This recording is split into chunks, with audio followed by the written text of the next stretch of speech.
Hello friends, नमस्कार। स्वागत है आपका यूट्यूब चैनल पर एक अनदर वीडियो। फ्यूचर ग्रुप की बात करेंगे, फ्यूचर ग्रुप की चर्चा करेंगे। काफ़ी ये चर्चा का विषय बना हुआ है मार्केट में और कारण है रिलायंस रिटेल इनमें हिस्सेदारी खरीदने जा रही है। जो फ्यूचर ग्रुप के जो सब्सिडरी कंपनियां हैं, फ्यूचर ग्रुप एक किशोर बियानी की कंपनी है और जैसे कि आप बिग बाज़ार के नाम से जानते हैं, future retail, future consumer, future supply chain solution limited, ये 2-3 कंपनियों में अपनी हिस्सेदारी खरीदना चाह रहे हैं मुकेश अंबानी जी। रिलायंस इंडस्ट्री की जो रिलायंस रिटेल है, क्योंकि वो बढ़ाना चाह रहे हैं, तो एक तरह से काफ़ी नामी गिरामी ग्रुप। इसलिए वीडियो में भी आप लोगों को बताने की कोशिश थी कि इसमें डेप्थ काफ़ी है। तो चैनल पर अगर आप नए हैं तो सब्सक्राइब और बेल आइकन को प्रेस करिए। आप लोगों को यूट्यूब की तरफ से नोटिफिकेशन मिलता है जब भी वीडियो अपलोड होता है। इंडिया का जो शेयर मार्केट है, स्टॉक मार्केट है, उसका अपडेट, एनालिसिस सारा कुछ लेटेस्ट देने की कोशिश करते हैं और लाइक का बटन भी दबा दिया करें। तो फ्रेंड्स, ये फ्यूचर ग्रुप का जो अपडेट है आप लोगों के लिए, काफ़ी रिटेलर्स इसमें एक्साइटेड हैं कि रिलायंस इंडस्ट्रीज़ को खरीद सकता है। तो इसी का डिटेल आप लोगों को देते हैं और उसी के अनुसार अपना डिसीजन लीजिएगा। जुलाई के महीने में डिफ़ॉल्ट भी हुए हैं, अब 31 अगस्त तक इनको पेमेंट भी करना है। तो इनको जो डेप्ट होने के कारण काफ़ी ये हिस्सेदारी बेचने में लगे हुए थे, फंड राइज करने पे लगे हुए थे, बट वो हो नहीं पाया। कारण था लॉकडाउन और कोविड-19 और इसका इफेक्ट बिग बाज़ार या फ्यूचर ग्रुप के जो सब्सिडरी कंपनियां हैं काफ़ी पड़ा है। तो ये सारा कुछ डिटेल देखते हैं और रिटेलर काफ़ी एक्साइटमेंट हैं क्योंकि ख़ास तौर से इनके शेयर बहुत गिरे हुए हैं। जैसे आप देख रहे हैं फ्यूचर रिटेल लगभग 100 रुपये के आसपास है और फ्यूचर कंज्यूमर में काफ़ी एक्साइटेड हैं कि 10-12 रुपये के आसपास मिल रहा है, क्या उसमें इन्वेस्टमेंट करना चाहिए। अभी ये कंपनी बिक रही है तो और मेन कारण है डेप्ट है, लगभग 12,700 करोड़ के आसपास का है और हर कंपनी में, हर सब्सिडी कंपनी में इनके प्लस शेयर बने हुए हैं और उस ऊपर से ये बिजनेस हो नहीं पा रहा है कोविड-19 लॉकडाउन की वजह से और कंपटीशन भी काफ़ी बड़ा है। तो रिलायंस को अभी दिक्कत आएगी इसको एक्वायर करने में। तो इस बार जो विप्रो के ऑनर हैं प्रेम जी, उनकी भी हिस्सेदारी है और अमेजोन की भी हिस्सेदारी है, उसकी वजह से काफ़ी ऊपर की तरफ गए थे। एक तरह से इसमें ऑपरेटर या फिर आप ट्रेडर काफ़ी एक्टिव भी हो जाते हैं। तो दूसरी बात यह है कि जिन्होंने लोन दिया, बैंकों ने जो लोन दिया, तो उनको कैसे पेमेंट होगा, वो डेप्ट कैसे होगा, या तो इक्विटी लेंगे फ्यूचर ग्रुप में या फिर रिलायंस रिटेल को जो शेयर दिए जाएंगे उनको। तो ये सारा कुछ अभी काफ़ी टाइम लग सकता है फ्यूचर ग्रुप के जो ये शेयर्स हैं उनमें एक्वायर करने में रिलायंस रिटेल को। तो दूसरी बात ये कि मुकेश अंबानी जी, जैसे 20,000 करोड़ रुपए की बात आ रही है, 27,000 करोड़ रुपए की बात आ रही है, इतने में खरीद सकते हैं और वो चाहेंगे कि कम से कम वैल्यूएशन में, मीन्स कम से कम रुपीज़ में खरीदें, तो शेयरों के भाव आने वाले दिनों में गिर सकते हैं। ये बात ध्यान में रखिएगा कि शेयरों के भाव आने वाले दिनों में गिर सकते हैं। कारण ये है कि ये डिले हो सकता है, सौदा होने में डिले हो सकता है, देरी हो सकती है। तो देखिए, एक तो इनका रिजल्ट भी नहीं निकला। अभी आप देख रहे हैं कि जिस तरह से लॉकडाउन और कोविड-19 की वजह से रिजल्ट भी नहीं दिया है। अब आप लोगों को कुछ रिकॉर्ड देख लीजिए, फ्यूचर कंज्यूमर में किस तरह का ट्रेड कर रहा है और फ्यूचर रिटेल किस तरह का ट्रेड कर रहा है, फ्यूचर सप्लाई चेन किस तरह का ट्रेड कर रहा है, वो आपको दिखा दे। दोस्तों, future retail limited, future consumer और फ्यूचर सप्लाई चेन में हिस्सेदारी खरीद सकती है रिलायंस इंडस्ट्री। ये खबर आप लोगों को पिछले कुछ समय से चल रही है, जिसके कारण काफ़ी रिटेलर इसमें फंस गए।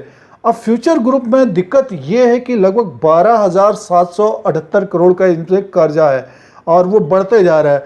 और पिछले 22 जुलाई 20 जुलाई के बीच इनको लगभग 100 करोड़ का ब्याज का भुगतान करना था, जिसमें ये चूक गए। और फ्यूचर ग्रुप में जैसे कि आप जान रहे हैं कि अभी लॉकडाउन और कोविड-19 की वजह से बिग बाज़ार जो इनका स्टोर्स हैं, तो फ्यूचर ग्रुप में जैसे कि आप जान रहे हैं कि लॉकडाउन और कोविड-19 की वजह से ज़्यादातर बिजनेस हुआ नहीं, तो उसके वजह से काफ़ी इनको अभी देखिए रिजल्ट भी नहीं आया है इनका। काफ़ी जो सब्सिडरीज कंपनियां हैं, स्पेशली फ्यूचर रिटेल का, और लगभग ये देखिए एक तरह से आप देखेंगे फ्यूचर कंज्यूमर लगभग 12 रुपये के आसपास है और फ्यूचर रिटेल 109 रुपये के आसपास है। अगर हम और फ्यूचर कंज्यूमर 11 रुपये 95 पैसे के आसपास है, कुछ बढ़ोतरी है। कारण ये है कि जो रिटेलर होते हैं वो सोचते हैं कि RIL इसमें हिस्सेदारी ले रहे हैं। एक तरह से न्यूज़ है। देखिए, रिलायंस इंडस्ट्री की तरफ से अभी कोई न्यूज़ नहीं आई है कि इनमें हिस्सेदारी, वो कह रहे हैं कि बात हो रही है क्योंकि उनको अपना रिटेल का बिजनेस बढ़ाना है। अब दिक्कत ये आ रही है कि जैसे अगर कल के दिन अगर ये जैसे इनके बीच बातचीत भी हो रही है, तो उसमें से क्या है, ये 3 कंपनियां फ्यूचर कंज्यूमर, फ्यूचर रिटेल और फ्यूचर सप्लाई चेन, ये इसमें हिस्सेदारी खरीदने चाह रहे हैं। तो सबसे पहले तो इनको मर्ज होना पड़ेगा, इनके जो शेयर होल्डर्स हैं तो अप्रूवल लेना पड़ेगा और उनको जो है रिलायंस रिटेल का शेयर मिलेगा। और जो डेप्ट है और जिनका डेप्ट है, जिन्होंने इनको लोन दिया है, तो उनका इक्विटी में कन्वर्ट करना पड़ेगा। तो काफ़ी समय ले सकता है, काफ़ी अप्रूवल लेना पड़ेगा, उसके बाद ही ये रिलायंस इनमें हिस्सेदारी खरीद सकती है। अब खबर ये आ रही है कि अगले 10 दिन में हो जाएगा, 20 दिन में हो जाएगा, तो थोड़ा सा वो दिक्कत है, क्योंकि इनको जो पेमेंट देना है 100 करोड़ का लगभग, जो ब्याज देना है, इंटरेस्ट देना है, तो उसके वजह से किशोर बियानी ये चाह रहे थे कि किसी तरह से फंड राइज हो जाए या हिस्सेदारी बिक जाए। जैसे कुछ खबरें ये भी आ रही थी कि जो बीमा का है, जो इंश्योरेंस का है, उसमें हिस्सेदारी बेचने की बात आ रही थी SBI इंश्योरेंस से, तो वो सौदा नहीं हो पाए 31 जुलाई तक। अब देखने वाली बात यह है कि अगर RIL इसमें हिस्सेदारी लेते हैं, अगर जल्दी से हो जाता है, तब जाके रिटेल इन्वेस्टर्स जो इसमें फंसे हुए हैं या जो लिए हुए हैं, तो थोड़ा सा गेन हो सकते हैं शेयर। और सबसे ज़्यादा बेनिफिट होगा रिलायंस इंडस्ट्रीज़ को, क्योंकि रिलायंस इंडस्ट्री देखिए ज़्यादा भाव पे तो नहीं खरीदेगी। लगभग जो खबरें आ रही हैं कि 25,000 करोड़ 27,000 करोड़ लगभग 3.5 बिलियन डॉलर के आसपास का होता है। तो अभी रिलायंस इंडस्ट्री ने अपना जो डेप्ट फ्री हुआ है, उसके बाद फिर ये डेप्ट लेंगे, तो थोड़ा सा अभी इस तरह का अवॉइड करेंगे रिलायंस इंडस्ट्री, ये व्यू है। ये कुछ पॉइंट इसलिए बताने की कोशिश है क्योंकि देखिए जो रिटेलर्स है उनको आइडिया नहीं है, उनको तो सिर्फ ये लगता है कि रिलायंस इंडस्ट्रीज में हिस्सेदारी खरीदने जा रही है, हमको ले लेना चाहिए।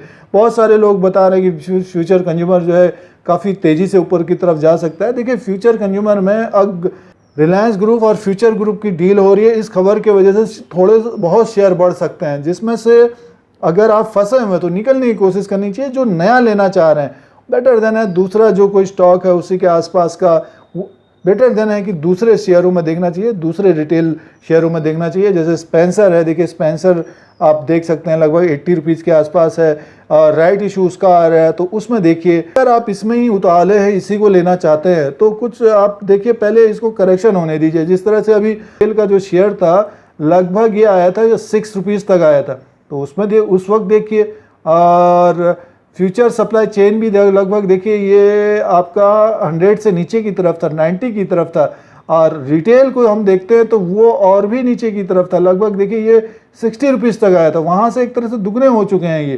तो अगर मार्केट में आने वाले दिनों में गिरावट होती है तो फ्यूचर ग्रुप के शेयरों में गिरावट होगा। आप 31 अगस्त तक अगर ये पेमेंट नहीं करते, ब्याज नहीं दे पाते हैं, तो ये डेफिनेटली स्टॉक नीचे की तरफ आएंगे, डिफॉल्ट में जाएंगे। हो सकता है कि जो है फिर हो सकता है ये फंड राइज ना कर पाएँ, तो फिर एनसेटिज में जाना पड़े। तो ये बहुत सारी चीज़ें अभी प्रॉब्लम रहेंगी और ऐसा लग रहा है अभी अब जो खबरें आ रही कि 10 दिन में हो जाएगा, 20 दिन में हो जाएगा, तो वो तो लग नहीं रहा। बट ये है कि रिटेलर को थोड़ा सा इसमें सावधान रहना चाहिए, अलर्ट रहना चाहिए। अभी आपको और भी शेयरों में मौका मिल सकता है। फ्यूचर ग्रुप के शेयर्स हैं उनमें मौका की जगह आपको धोखा हो सकता है। और इससे पहले भी एक वीडियो बनाने की कोशिश थी जिसमें काफ़ी लोग अलर्ट हो गए थे कि इसका बेनिफिट सबसे ज़्यादा होगा रिलायंस इंडस्ट्री को। जैसे आप देख रहे हैं कोई खबर आ रही है तो वो तेज़ी से ऊपर की तरफ जा रहा है। अगर उस पर करेक्शन होता है रिलायंस इंडस्ट्री में तो उसको देखे बेटर देन है। कोई कंपनी अगर बिक रही है उसको लेने के बजाय आप रिलायंस इंडस्ट्री को देखना चाहिए। तो दोस्तों ये कुछ पॉइंट्स आप लोगों को बताने की कोशिश थी। और अभी आप फ्यूचर ग्रुप के जो शेयर्स हैं उससे अवॉइड होना चाहिए। 3 कंपनियां हो सकती है कि आने वाले दिनों में डील हो जाए, बट ये टाइम लग सकता है। ये व्यू रहेगा, खबरें काफ़ी आ रही हैं, इसकी वजह से काफ़ी चर्चा में बने हुए हैं। Future supply chain solution, future consumer, specially future consumer काफ़ी चर्चा में बना हुआ है और फ्यूचर रिटेल काफ़ी चर्चा में बना हुआ है। तो इनमें काफ़ी डेप्ट है, 12,700 करोड़ का डेप्ट है जो बढ़ता जा रहा है। ब्याज 100 करोड़ इनको चुकाना है। अब 31 अगस्त अगर नहीं चुका पाएंगे तो उसमें फिर इनको डिफ़ॉल्ट घोषित किया जाएगा। फिर जिन्होंने लोन दिया बैंक्स ने तो वो क्या स्टेप उठाते हैं वो देखना पड़ेगा। तो बहुत सारे अभी प्रॉब्लम्स है और मेन है बिजनेस भी नहीं हो रहा है क्योंकि लॉकडाउन और कोविड-19 की वजह से ज़्यादातर आप देख रहे हैं कि स्टोर्स बंद हैं। बेटर देन ये है कि रिलायंस इंडस्ट्री का शेयर देखना चाहिए, फ्यूचर ग्रुप के शेयर्स अवॉइड करना चाहिए। अगर आपको लगता है कि फ्यूचर ग्रुप के शेयरों में फ्यूचर अच्छा है या आपको ज़्यादा स्टडी किए हुए हैं, ज़्यादा आपके पास न्यूज़ है, तो अपने अनुसार अपने रिस्क के अनुसार देख सकते हैं। फिलहाल व्यू ये रहेगा कि अवॉइड करना चाहिए और जो फंसे हुए हैं उनको अगर रेट आता है तो निकलने की कोशिश करिए और न्यूज़ के बेस पे इसमें इन्वेस्टमेंट नहीं करना चाहिए। बेटर देने है कि दिग्गज स्टॉक रिलायंस इंडस्ट्री को देखिए। फ्यूचर ग्रुप के साथ जो रिलायंस इंडस्ट्री का डील हो रहा है अभी टाइम लग सकता है। अब देखने वाली बात है कि मार्केट में जो न्यूज़ आ रही है कि इसी हफ्ते हो जाएगा या फिर अगस्त के महीने में हो जाएगा, तो थोड़ा सा मुश्किल लग रहा है क्योंकि मर्ज भी होना है उसको, तो उसके अनुसार आप देखेंगे तो थोड़ा सा अवॉइड करने की कोशिश करिए फ्यूचर ग्रुप के जो शेयर्स हैं। बेटर देन ये है कि रिलायंस इंडस्ट्री या आप लोगों को इसी तरह से इंडिया का जो शेयर मार्केट है, स्टॉक मार्केट है, उसका अपडेट एनालिसिस सारा कुछ लेटेस्ट देने की कोशिश करते हैं। अगर आपको ये YouTube channel India Dheeraj Singh देखना है तो सब्सक्राइब और बेल आइकन को प्रेस करिए। फिर कोई नया वीडियो लेके आएंगे। आज के लिए इतना ही, धन्यवाद।